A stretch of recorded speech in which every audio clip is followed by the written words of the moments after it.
mga kamaarte! Good morning! And Imers, of course. Ayan, syempre. Ang dami naming mga tanim, no? Ito is sigarilyas. So, kung mapapansin nyo is nakasako sila. Para mabilis. Nasamid ako. Kumain kasi ako ng fresh na ganito, sigarilyas. Ang sarap pala. So, ayan. Nakasako siya. Para iwas na rin sa madamo. Para saglit lang linisan sa mga gilid-gilid na lang niya. Diba? So, unlike pag nilapag mo kasi, syempre matrabaho.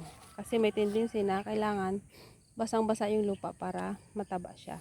So, pag ito na lang didiligan mo, ganyan na lang siya. Diba? So, ang sarap ng parda. Sigarilyas. Kumain ako. Sarap pala niya. Since malinis naman to.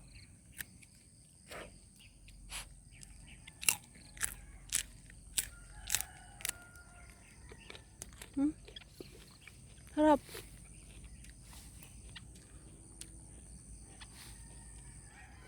Baka gawin ko dito. Tour or mukbang? Tiyan! So, yan. Dito kasi nagtatanim yung aking ama't ina. Ang aking kapatid.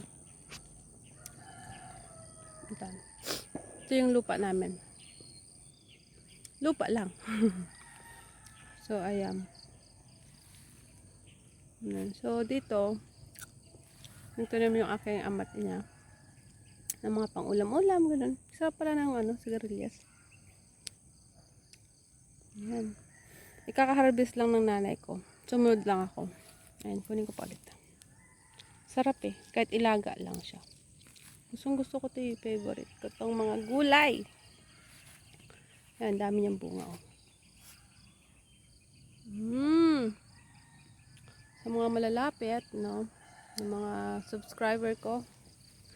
Ayan, punta kayo dito sa Tarlac.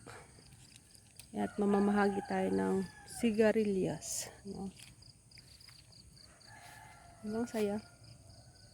Ang saya dito sa probinsya. Alam mo yung kahit may sakit ka, pag nasa probinsya ka, at nakakalanghap ka ng sariwang hangin, ang sarap sa pakiramdam. Kaya, ayan. So, ano pa? Uy! May bayabas, pero hindi pa siya pwedeng kunin. Ayun. Oh. Bayabas. Harap.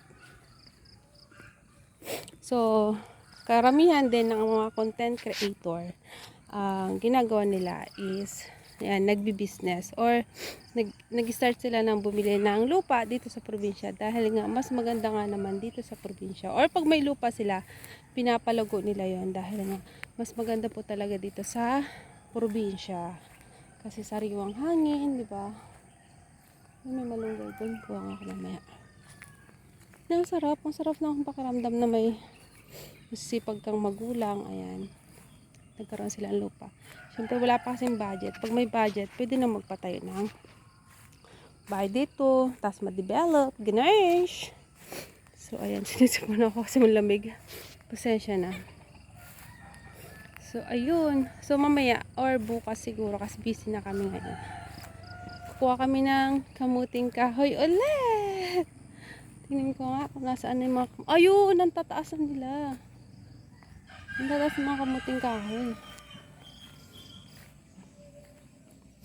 Ayan. So, ito is fish pond sophos. Kaya lang, walang mag-asikaso. So, ganyan lang muna siya. Ay! Yung tubo ko! Wala. Paano yung wala akong itak? Babalik ako. Ay, ang daming tubo.